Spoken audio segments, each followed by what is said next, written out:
Hello, and welcome back to our week ahead reading. This is our reading for the week of August 10th, and let's go ahead and get right into the energy of this week. So, I am going to give you a little bit of the astrology this week because this is an eclipse week. So, I don't think we can fully connect into the week ahead if we don't acknowledge the big energy happening this week. So on August 12th, we have a total solar eclipse happening at 20 degrees of Leo. So this is our opening. Oh, just got so much like big chills down my spine as I said that. I think this has the potential to be quite a big eclipse for us, maybe individually, maybe collectively, maybe both. So the South Node just moved into Leo within the last couple of weeks. So this is a South Node eclipse. South Node eclipses are all about like clearing out the things that aren't serving where our higher destiny line is headed, right? Where our higher path is headed. South Node eclipses tend to bring up, illuminate, oh, this thing, it can't come with me. It's gotta go, right? That's what, and sometimes they can be abrupt endings, they can be abrupt illuminations, and it's a total solar eclipse. So there's like this big illumination of the sun that is possible with it. I may have already said this, but it's at 20 degrees of Leo. So if you have any like placements, Leo placements in your chart, especially if they're around that 20-degree mark, then you may feel this eclipse more strongly than some of the rest of us. Yeah. And also, across from Leo, the opposite is Aquarius. So if you've got big Aquarius placements around 20 degrees as well, then you are likely going to feel the opposition of this eclipse, how it opposes your chart. And it also can bring up, therefore, some illumination or maybe endings, maybe beginnings, maybe conversations. Like there's so many things this could bring up. We also are still in the energy of the formations of July, where we had all this big activating astrology. Those formations were created by outer planets. Those outer planets are really slow moving. Like we may not be at the exact place anymore where all of those outer planets are at that 4 degrees mark they were at a couple weeks ago. That doesn't mean that they're not still working on us and that they're not still in a conjunction. They may be 1 or 2 degrees apart from each other now, but we're still in that formation. So we're still in this big like I heard the word renaissance around this recently, and I thought that was a really beautiful word because that is kind of what it feels like. We're in this like rebirth area, and that's what renaissance means, right? It comes from the French renaître, to like rebirth, right? And so renaissance, it is this rebirth. We are in that. So yeah, that is our astrology that is going to be at play this week. There's probably other small things happening. I don't know though. I'm not going to go into that here. I want to give you our reading for the week ahead, our energies that are here to support us as we move into the week of August 10th. So let's start with our animal, the animal card that came forward as our medicine for this week, and we get raccoon. I love that we have raccoon medicine for this week. One, they're so cute. So that's just fun. But raccoon medicine is the medicine of the generous protector. So raccoon carries the medicine of the protector of the underdog, the provider for the young, infirm, and elderly. Raccoon teaches us about generosity and caring for others. When raccoon comes your way, you are being asked to contact your inner warrior and to become a protector and generous provider for those in need. So at the same time, your job with raccoon medicine coming forward is to find where can you be a protector, where can you be a provider, but also when you step into that role for someone else, or for a community or whatever, wherever this calls you this week, can you also share, can you also like teach that protecting, providing energy, that role to those that you may be supporting, so that they can also protect and provide for themselves. They can learn how to do that, because that's one of the other things that raccoon medicine helps us learn, is how to assist others without allowing them to become victims or dependents. So raccoon teaches us the universal law of giving back to the source of your strength, guidance, and protection. So with raccoon here, again, the message may be look around to see who needs your strength right now. Maybe you speak up in defense of another. Maybe you share the bounty of your time, energy, your possessions with those less fortunate or those who need it. Remember to help those in need also develop their own protector and provider skills. In all cases, Raccoon asks that you honor yourself and others equally. Provide for your own needs, or your well will be dry when you choose to give generously. So there is this balance too. Raccoon may be a generous protector and a provider, but also you have to tend to yourself first. So we're learning more of that balance this week, which is really interesting with the Leo energy of this eclipse, because Leo can be very me focused. It's a very self-focused sign. I mean, and that's fine. That's not a judgment on it. But Leo energy can bring us very connected into like thinking about ourselves above anything else. And sometimes we do need to be really focusing on ourselves. Sometimes that is what we're called to do, is like, hey, you haven't been paying attention to yourself, pay attention to yourself. However, Raccoon is reminding us to provide for ourselves, take care of ourselves, but also remember to give it out forward, because we're not alone. We're not alone in this. We're never alone in this. We're never alone in this world. We're never alone in whatever we're moving through. And there's always people around us that we can take the time to be connected to support, to share our gifts with, whatever it might be. So there's this like balance of, yeah, nurture and tend to yourself where you need to, but also make sure that you're nurturing and tending to your community or your loved ones or your people, like whatever your sphere is right now. Yeah, provide for your own needs, or your well will be dry when you choose to give generously. So there is this beautiful like giving energy that Raccoon reminds us of, to remember to honor those around us, honor those who have supported us, right? None of us would be where we are without other people in some way, shape, or form, right? No one goes it alone. And Raccoon is this reminder that, yeah, we're not alone in this.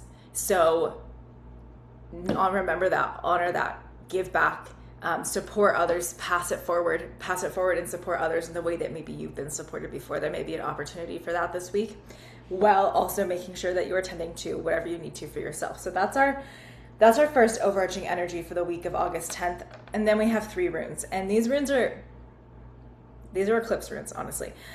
First, we have Nauthiz.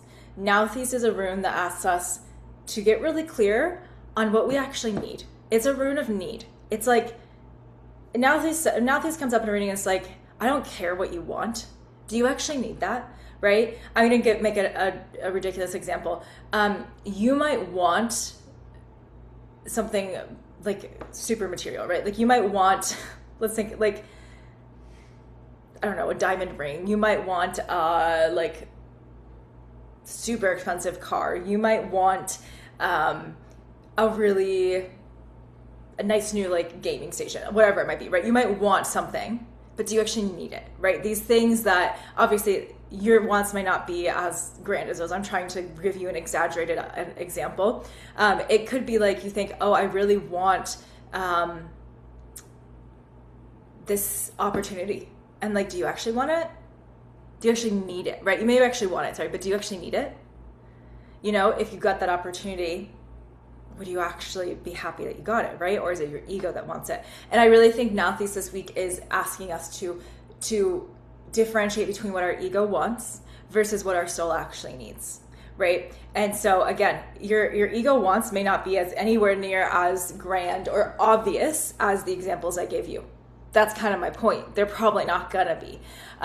They're probably gonna be smaller. They're probably gonna be smaller things that are really easy to overlook or really easy to say, oh yeah, no, I do need that. But Nauthiz asks us to get really honest with ourselves. It's kind of like it's an illusion busting room. When this one comes out, it's like, yeah, you're telling yourself you really need that, but you don't actually. Like, here's the slap in the face realization, breaking through that illusion that like, actually, you don't need that. You really want it. Your ego feels like you need it, but do you actually need it? Does your soul need it? Does your like truest self need it? That's the kind of energy that we have this week with Nauthiz. So you might have something that busts up your ego coming up this week with this solar eclipse, like a light being shown on that ego that's like, yeah, wow, I really thought that was like truly in alignment for me, and it's actually not. Like that was making me feel good. So I thought, oh, I need that. Like, that makes me feel good about myself in some way, right? It could be like coming back to raccoon, it could be a way that you get to see yourself as helping others. That's actually like, you have the realization this week, oh, wow, I'm totally just serving myself. Like maybe I actually don't need to be doing this. Maybe like me sharing, I don't know, this idea, or like me sharing these, I don't know, whatever it might be. I'm trying to think of a good example.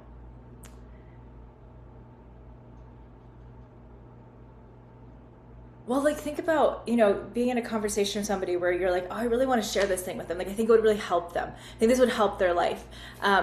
And you can see, oh, I think this could help this person so much. But you share with them and they're totally, like they're not ready to hear it. They don't want to hear it. They're like, no, like I don't want to. And then you feel like, okay, well,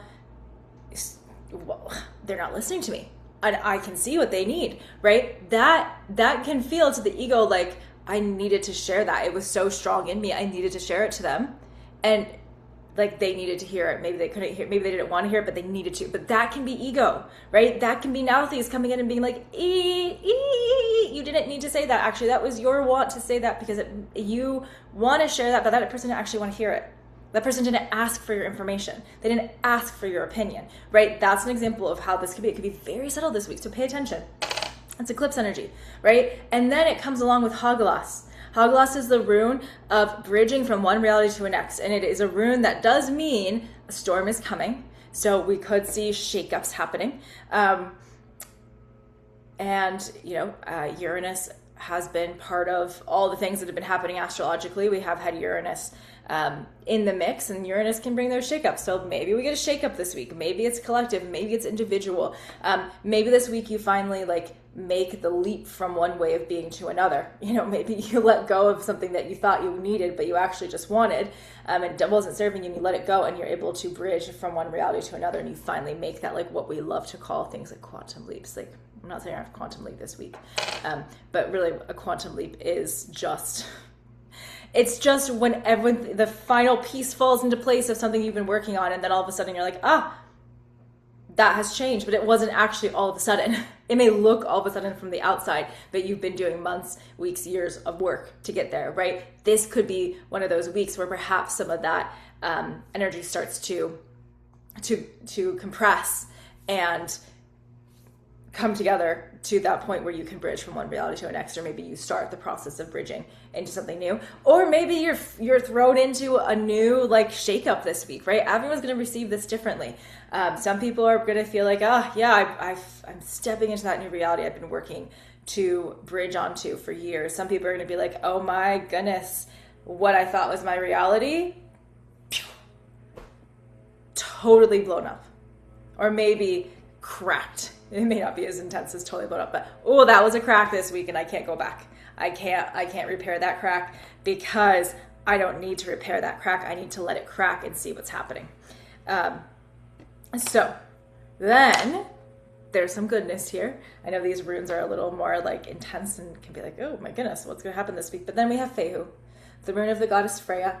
Fehu is the rune of the feminine, of feminine energy, of wealth, of feminine sexuality, and just sexuality in general. And we can think about sensuality and connection to the body as well. So we do have this beautiful blessing of Freya, of Fehu, and this reminder to because this is a feminine rune and because it does have that connection to sexuality and sensuality, this could be the way you get through this week and the way you get through whatever shakeups come with these other runes, is you come back to your body and you come back to your sensuality and you come back to just being embodied in yourself. You take care of your physical form, you tend to yourself, and you take some time to be in your feminine energy, right? This isn't a week where you have to be all go, go, go, rah, rah, rah, masculine action all the time. Maybe this week is going to ask you to balance a little bit more with the feminine. And that might be what helps you see and helps you understand, what do I need versus want, versus where am I bridging one reality to another, what storm is coming up, and where I'm being asked to maybe be a protector, provider, to give it forward or to give it back into my community. And also to remember to take care of yourself. And that's like Fehu is like the take care of yourself. Remember, you've got to tend to yourself this week too.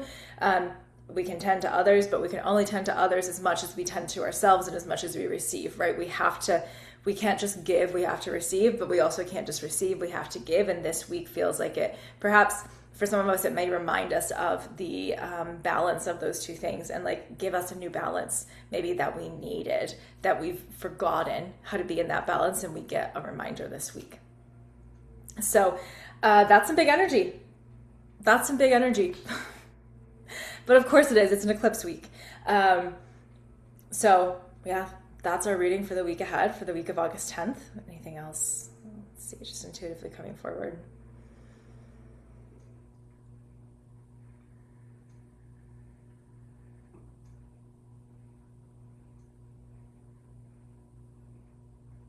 No, that feels complete. This week, I do think this is a big energy week. Again, 2026 is a week of big energy, right? But it's the year of the fire horse. And that's the truth of a horse year, right? Fire year too. It's gonna be big energy. So I think this week it might be some big energy. It might, like I said, it could be like big shakeups. It could be little cracks, right? Everyone's gonna experience this differently. But just know that this week is likely going to expose cracks in the foundation that aren't working. And they might be ones you were already aware of, and it just becomes like, okay, I can't ignore this anymore this week. Or it might be ones you're like, I had no idea that was there, and wow, here it is this week. Or it might be a little combination of both.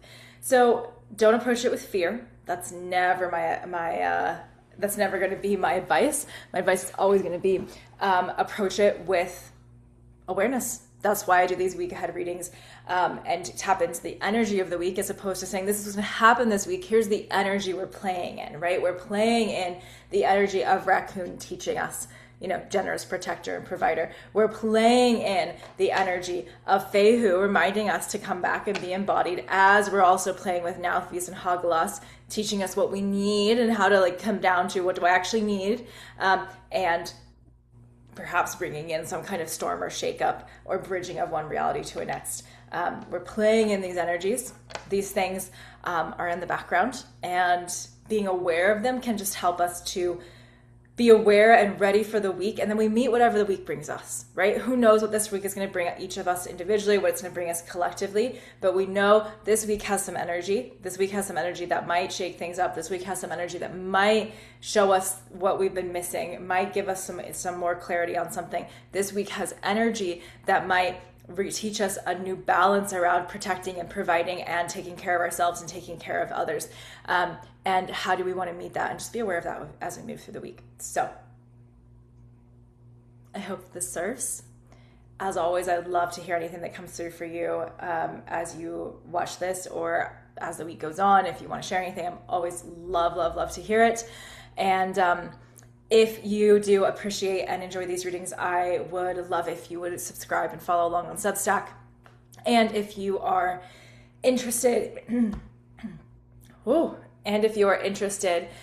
in diving deeper into any of this work, especially right now, deeper feminine embodiment work, make sure that you sign up for the waitlist for my next round of Love Your Lips, which is an embodiment, like truly embodiment, learning how to tend to your body, tend to your tissues, 4-week course, there'll be a new round coming pretty soon. So the sign up for that will be in the show notes. And thank you as always for being here. I'll see you next week.